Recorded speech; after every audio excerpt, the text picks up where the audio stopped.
Hey everyone, Skull902 here, and this is my Let's Play of Power Rangers Time Force for the Game Boy Advance. It's going to be a short Let's Play this time around. Not a terribly long game, definitely shorter than I was remembering or expecting this LP to be, but we're going to be in for two nice little parts of a Let's Play here. As far as I can remember, it's a fondly remembered and reviewed Game Boy Advance game from only a couple months after the system launched. And the game itself, here's a fun little factoid. Obviously not like deliberate on the part of the developers or publishers or anything, but this game was released on September 15th, 2001. So, I wonder if that affected the sales a bit when it came out, because I can't imagine that anybody was really in the mood to go out and buy new video games at that point. But yeah, it's a fun little beat 'em up platformer developed by Natsume, who, as some might recall, did the Mighty Morphin Power Rangers game, Mighty Morphin Power Rangers the movie, and the Car Ranger game for the Super Nintendo / Super Famicom. Unfortunately, they're not using the same engine here. It's a much more basic system. A is jump. You get a double jump, and if you press up while you jump or double jump, you get increased height on that as well. B is your punches and kicks, and that's all you get for this level. But later on, you're going to be able to pick up the Chrono Sabers, as well as the Vortex Blaster as power-ups. And word of advice here, just don't bother too much with the Vortex Blaster, because if you use the Chrono Sabers on enemies, like, your energy to use your Time Force weapons will incrementally increase anyway from using them, more than it takes to actually use the weapons. So it's like self-fulfilling in that way. But there's the tutorial level. Alex is downed, and so the Rangers are going to have to find a replacement for him in the 21st century after Ransik here escaped. In the show, it was much more detailed, obviously. Ransik was first arrested by Alex, who was the Red Ranger. He was the only Ranger. He was the only Ranger on the team at that point. Ransik got convicted, but the other four were taking him to prison, but then they got ambushed, and Ransik escaped by stealing some time travel technology. The Rangers were then promptly fired. Well, I'm kind of like jumping back and forth in the timeline here, haha. But like the other Rangers who were fired at this point, they just fucking commandeer some time travel technology of their own. So they're not a part of the police force anymore, but they stole the technology. But the police are kind of like fucked in that respect. The Power Rangers, they're the only ones that can do anything about it. They take the Morphers at Alex's request, who again was downed by Ransik just before he went back into the past. So they're in the 21st century. They just so happen to run into Wes, who helps them out during the first fight against the Cyclobots. And then they discover, holy shit, he looks a whole lot like Alex. And then it's revealed later on that Alex is a descendant of Wes and whatnot. Considering how short this game is, I don't really have the time to explain the nuance and everything of the show. But yeah, that's like a basic bitch summary of the overall plot of the show. But like, my whole point about them not being on the police force anymore is obviously they were reinstated by the end of like the second episode, since again they were the only chance. But they did a few things that ethically speaking are a big no-no. They're pretending to be the authorities, and then they like steal some guy's car. They take the technology and go back into the past. Like, holy fuck. By that point, like, they would be considered terrorists, But nitpicks and all that, Time Force is a fucking great show. And the character we're playing as is one of the reasons why. This is Jen, the Pink Ranger, leader of the Time Force Rangers. And that's a first, a full season female lead, and first Pink Ranger to lead the team. Jen is very no nonsense, very by the books, but she does have a soft side. You just gotta get to know her a little bit. Here I'm using the time stop function, which, again, much like the Vortex Blaster, isn't actually all that useful, because as soon as you hit a Cyclobot, he reactivates. So, what's the point?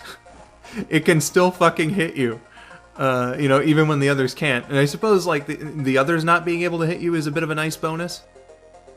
Because sometimes you can get, like, stuck between two, or, be fighting one and then encounter another one that shoots projectiles or throws bombs. But, for fuck's sake, So, a little, it's not like the time stopping in Super Mario Bros. 2, for example. You run into an enemy, you're gonna fight that enemy no matter what, They're going to be an active enemy. You get like one free hit on them. And then there's also an invincibility power-up as well. So, that's just about like the basic gist of both Jen's character and the gameplay. First female leader in Power Rangers for a full season. Anyway, we did have Delphine, the white Equation Ranger in Alien Rangers, but that was for only 10 episodes. So a bit historic in that way for Power Rangers. But we are about to pick up another power up here. That would be the Quantum Morpher, and the Quantum Ranger in this game is kind of interesting because he's somewhere between a summon and a power up.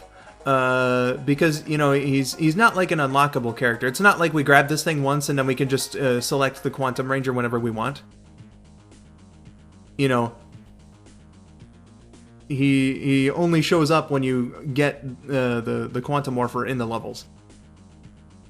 But he's nice to have because it is another character slot, another life bar, if you will. Though, if you do select back to another Ranger after this, you can't just, select Quantum Ranger again. So it is a one-time thing. Quantum Ranger does not use any of his weapons, his one weapon, anyway, or the Quantosaurus Rex, so I'm not really going to get in the nitty-gritty of those either. But, like, in the show, there was, like, an archaeological dig, and there was like a big three-way fight for it because it was the Silver Guardians, who Eric Myers, who eventually became the Quantum Ranger, was a part of. The Power Rangers themselves and Ransik's forces, they all fought over it. The Silver Guardians, led by Eric, eventually won out, and Eric was able to get himself the powers of the Quantum Ranger. Eric himself, a former classmate in college, I believe, as Wes. He's like a bit of a loner type who rejects, being on the same team or the idea or notion of working with the other Rangers. But he does like come around later when he realizes that it is actually helpful to have friends and reach out to people and whatnot. So the show is just full of good storytelling. In my opinion, and Eric's character development, I think, is a part of it. Jen's as well, actually. Her getting to warm up and everything, and like falling in love with Wes after being engaged to Alex in the future. Like, it's some interesting stuff. So here we're back into the golden age of piracy, if I'm not mistaken. There's the Vortex Blaster. Useless fucking thing it is. Except in this level, there is a platforming challenge that the Vortex Blaster, it does make it like way easier to deal with. And you'll see at the point where I get to it. But the Ranger that we're playing as now is Trip. he is an alien from another planet, and his species is adept at like mind reading and psychic stuff like that. I think it's specifically mind reading. A gem on his forehead allows him to read into the thoughts of other people. But as far as like he explained it in the first episode, because I did watch the first episode like to prepare for this commentary, and a couple others. Like it's not just like he can just choose to do it, you know, whenever he wants. It's got to like come to him. So, you know, he can't just focus on Ransik and be like, oh, Ransik is thinking about taking a shit at 3 p.m., you know? It's a little more complicated than that. So Trip's not overpowered, but Trip is the heart of the team, essentially. You know, he is very compassionate, and, you know, he's the one that's, like, willing to give out second chances or see the good in people, or you know, just tell the truth and whatnot. He doesn't like lying or anything like that. He... again, he's just very compassionate and whatnot. Makes him the glue, I think, that sticks the team together, along with Katie, who I'll be playing as in the next level at the start of part 2. But I'll get into Katie's character later. But Trip is a very good character. He's one of my favorites on the team. And, you know, a nice little bit, too. He's one of the more developed characters on the team. I'd say, like, 4th most. And, like, you know, once it gets past him, the other characters' development, like, Lucas and Katie are the ones that have the least. And they're not, like, comparable to the other Rangers. Trip, I think, is comparable to the other Rangers. He doesn't really go through an arc. But, you know, he's a very fleshed out character, is what I'm trying to say. You know, not quite as much as Jen or Wes or Eric, but, you know, he has his place on the team and whatnot. He's a good character. We've been getting updates from Circuit, and he's like best friends with Circuit, that little robot owl that, you know, contextualizes things and lets us know what's going on here in the game. Serves that role for the Rangers in the show as well. Trip's just very sweet. I can't put it any other way. Like, you know, very good character. But here's what I'm talking about here with the Vortex Blaster. Or well, I was about to get to it. I will get to it. I only recorded this like 2 days ago, so I know what's up. See, just 1 blast off to the skies, 2 kills the Cyclobot. It's some good shit. Allows you to get over there. And on the upper path will be the Chrono Morpher and stuff. I am going to get the Time Force weapons and the Chrono Morpher in every level. So you don't have to worry about, like, wondering where to find out, you know, where these things are. At least in this playthrough. I did watch a walkthrough that did kind of like gloss over it. Because, you know, I think it might have been playing on like one of the other difficulty modes. You know, and that's one of the differences actually between this and like the other Natsume made Power Rangers games, or Super Sentai in the case of Car Ranger. Like, there are difficulty options. There's a hard mode, there's a normal mode, and insultingly speaking, there's a kid mode. Which, you know, Vicarious Visions was one of the publishers of this game. And they had involvement in Spider-Man 2 Enter Electro for the PlayStation. That also had a kid mode, much like the first Spider-Man PlayStation game. And this game's kid mode is very different in concept to that, because, like, kid mode in Spider-Man is just like, you know, the game plays a lot of itself through cutscenes and whatnot. There's, like, barely any enemies, and they all go down in, like, one hit. and all this shit. There are like some baby mode fucking accommodations made in kid mode for the Spider-Man games. It's not like that in Power Rangers Time Force, because all the enemy placements are the same, and everything. The enemies are there. The only difference really is like how much energy you lose when you take a hit, or I think that the energy that you gain when you use your weapons is also taken into consideration. But I'm not entirely sure about that. But I wouldn't know or anything. I don't need kid mode to play this game. What are you talking about? Moving on. I didn't really get much into the bosses, but also they're just piss easy. They're button mashers. I said to use the Chrono Sabers, and it counts just as much for enemies as it does the bosses. Just keep tapping that R button, and you should be all good.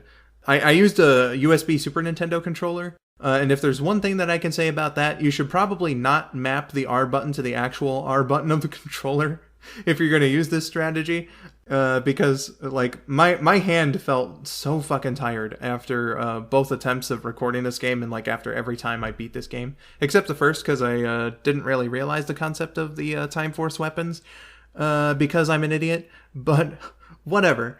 So that rant aside, that's why I'm not really explaining the bosses all that much. Just mash buttons and you should be able to do it. It's even more pathetic in the Zord fights. Your point there is to charge up the Time Force Megazord Saber, and so there's no like health bar or anything. You just need to charge up the energy to its maximum, and then the rest will take care of itself. You don't have to press any buttons or anything.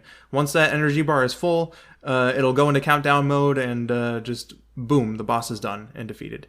So yeah, those are my thoughts and ramblings and everything through the first part of Power Rangers Time Force for the Game Boy Advance. It's good to be back to LPing, even if it is just a short game.